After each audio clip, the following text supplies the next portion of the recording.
हैन मरियम नवाज बंदे कितन हायर ते अज है एतवार दी निहार अज है छुट्टी ते ये बंदा देखो तुसा सोटा चाह ते वेंदा पे इलाके दा राउंड मारन।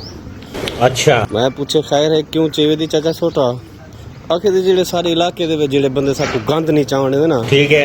आज उन्हें को सोटा निकले सा। अरे देवा ये गड़बड़ है बाबा।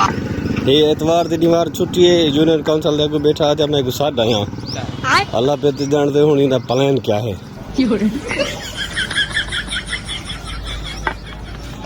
चाचा क्या हाल है चाचा? यार मैं इतना सुंदर क्यों हूँ? पता नहीं ऐसा क्या है मेरे चेहरे में।